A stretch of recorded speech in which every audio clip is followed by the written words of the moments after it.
Okay, so imagine the moment the wedding budget stops being a number and starts becoming a test. You are not choosing flowers anymore. You are choosing whether the room looks cheap. You are not choosing a venue. You are choosing what your parents, your friends, your coworkers, and the people who will see the photos later are going to think this day says about you. The food has to feel generous. The photos have to look expensive. And every individual upgrade sounds reasonable because nobody is asking you to buy a $34,200 object. They are asking for another $600 here and another $1,200 there. According to the Knott's 2026 Real Wedding Study, based on 10,474 U.S. couples married in 2025, the average wedding cost reached $34,200. That is the story. And it is not entirely wrong to say weddings are simply expensive, but here is what that story leaves out. The modern wedding is not expensive only because venues, food, flowers, and photographers cost money.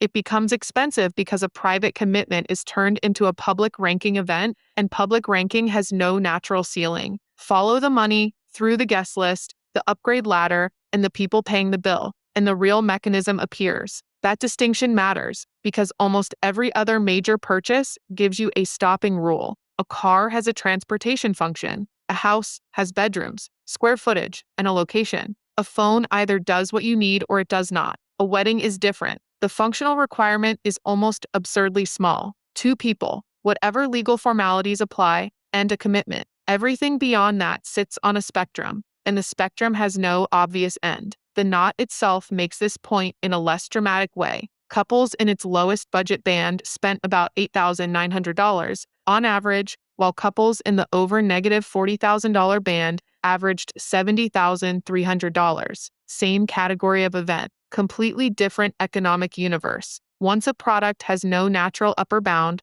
the question, what does this cost, quietly becomes, what does someone like us spend? And that is where psychology enters the budget. So why does someone like us matter so much? Because humans rarely evaluate status in absolute terms. You can know perfectly well that a $20,000 wedding is a huge amount of money and still feel that it is embarrassingly small if everyone in your reference group appears to spend $40,000. Economists have seen versions of this mechanism far outside weddings. Federal Reserve researchers linking household financial data with neighborhood data found that relative income rank among nearby households was associated with spending on higher status cars and with indebtedness. NBR research on visible goods has likewise modeled conspicuous consumption as a way households signal economic position relative to a reference group. The wedding concentrates that instinct into one highly visible day, one guest list, and one permanent set of photographs. Research on wedding celebrations in rural India has even found evidence consistent with weddings functioning as status signals between families.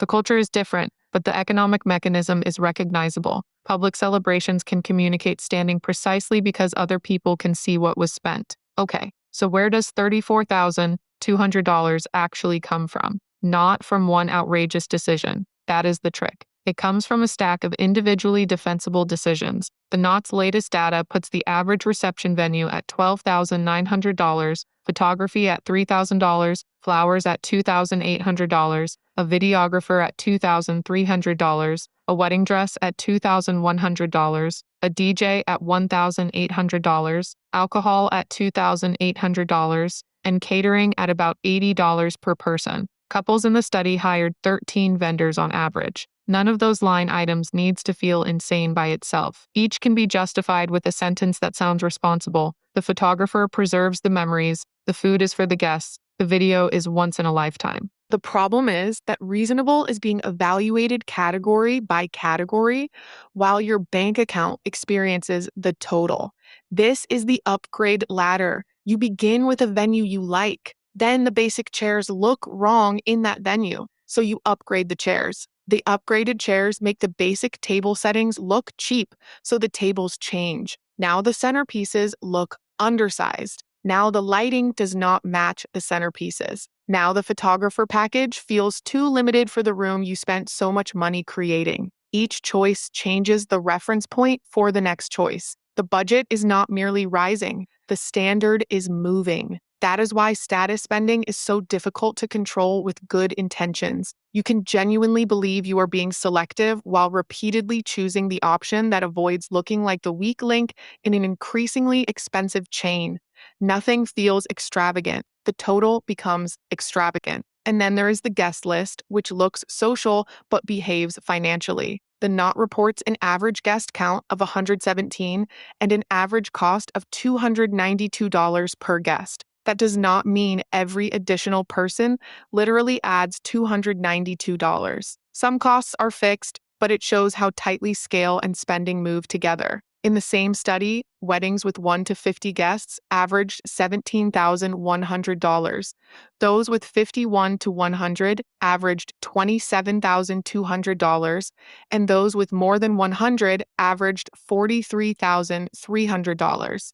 The hidden mechanism is that guest lists do not grow one person at a time. They grow in social clusters. Invite one cousin, and suddenly you are discussing the other cousins. Invite one coworker, and now excluding the rest feels pointed. Invite your parents' close friends, and now another table appears. The financial unit is a chair. The psychological unit is a relationship. Here is the stranger part. The industry does not need to manipulate you for this to happen. Vendors can quote fair prices, do excellent work, and deliver exactly what you requested. The mechanism can still produce overspending because the competition is happening inside the buyer's reference point. If the average you hear is $34,200, that number can become an anchor even when it has nothing to do with your income, savings, city, priorities, or guest list. The Knot explicitly warns that a national average can be misleading because wedding spending has an enormous range. Yet psychologically, an average can sound like a standard. Below, it feels like cutting corners. Above, it feels premium. A descriptive statistic quietly becomes a social instruction. So what is the hidden drain? It is not the cake. It is not the dress. It is not even the venue. It is the loss of an independent stopping rule. If your rule is, we will spend what creates the best marriage, almost nothing at the reception qualifies because the reception is not the marriage. If your rule is, we will spend what we can pay without compromising our emergency fund, debt plan, home down payment, or investments, the budget has a boundary. But if your rule is, we want it to feel special, the boundary disappears, because almost every vendor can sell you a version that feels more special. Emotional language is infinitely expandable. Your balance sheet is not. And this is where who pays becomes fascinating. In the Knots 2026 study, couples who paid for the entire wedding themselves reported an average cost of $25,500. Couples who paid the majority averaged $29,700. Couples who paid only a minority averaged $39,600. That does not prove family contributions cause overspending. Families who contribute more may also have higher incomes, different preferences, larger guest lists, or different cultural expectations. But the gap reveals something important about incentives. When the people choosing and the people bearing the full cost are the same people, trade-offs become sharper. When money comes from several directions, every contributor may also bring preferences, guests, traditions, and expectations. Financial generosity can increase the budget while simultaneously reducing the couple's control over what the budget is for. Picture two couples with the same income and the same intention. Celebrate well. The first couple decides the total before touring venues. Every upgrade has to defeat another use of the same dollar. More flowers means less photography. More guests mean a cheaper menu. A bigger venue means less money left for the honeymoon. The second couple starts with the dream, collects family contributions, tours venues first, and assembles the budget afterward. No single person feels responsible for the whole number. Mom is covering the flowers. Dad wants the extended family invited. The couple is paying the photographer. Someone else offers to upgrade the bar. Everybody is being generous. Nobody is being irrational.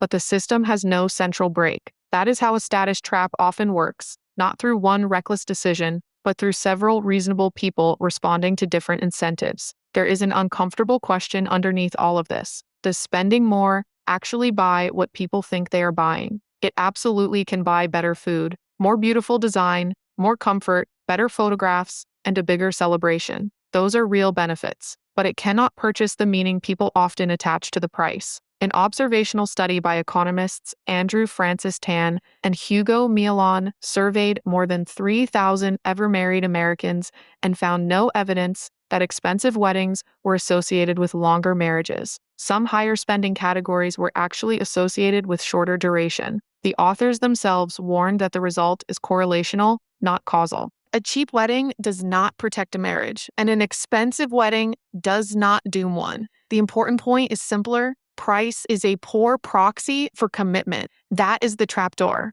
A wedding feels like a purchase of love, seriousness, generosity, family pride, beauty, and memory all at once. But those are different products. Some cost money, some do not. When they are bundled together emotionally, cutting the budget can feel like cutting the meaning. Suddenly, we do not want the $2,800 flower package sounds inside your own head, like we are not doing this properly. Suddenly asking whether 117 people need to attend feels like assigning dollar values to friendships. Suddenly, the rational financial decision carries a social penalty. That is why status consumption survives even among financially literate people. Knowing compound interest does not make you immune to embarrassment. Now do the math on the part nobody photographs. Suppose a couple takes the $34,200 average as permission to spend $34,200. Another couple builds a $15,000 celebration they genuinely like and keeps the $19,200 difference invested.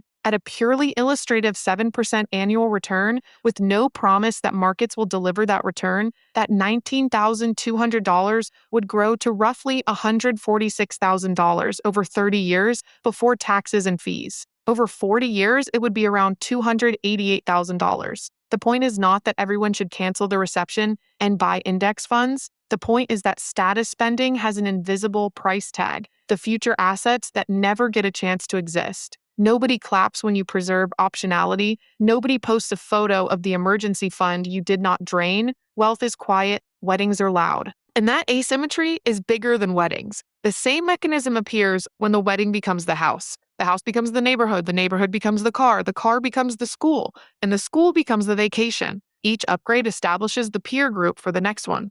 This is how income can turn into permanent spending without ever producing a moment that feels reckless. The first luxury is exciting, the second becomes normal, then normal becomes the minimum. The wedding matters because it can be one of the earliest adult moments when two people publicly declare not only who they are to each other, but what kind of life they appear to belong to. If they confuse appearance with affordability, the status test does not end when the DJ goes home. So there are really two futures hiding inside the same Saturday night. In the first, you define the number privately before the audience gets a vote. You choose a few priorities, make everything else obey the ceiling, and allow some guests to be mildly unimpressed. The next morning, the marriage begins with money still available for the life the ceremony was supposed to celebrate. In the second future, three ordinary things go slightly wrong at once. The guest list grows, family money arrives with expectations, and the venue resets the standard for everything around it. No disaster, no single insane purchase, just another $1,000, then another $1,500, then another table,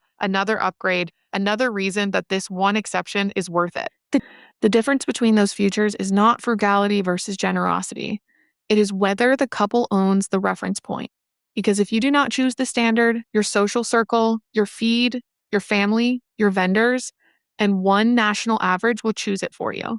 And once the standard becomes external, there is always a nicer room, a better menu, a more photogenic dress, a more impressive honeymoon, a richer friend, a more elaborate wedding to compare against.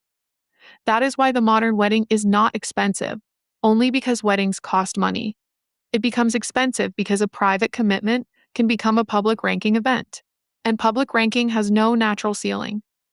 So the next time you see a ballroom full of flowers, a champagne wall, a designer dress, a drone shot, and a caption about the perfect day, do not ask whether the couple could afford the wedding. You cannot know that from the picture. Do not even ask whether it was worth it. They may have loved every second. Ask a harder question. Who set the number? Because wealth is not the ability to win every status test placed in front of you.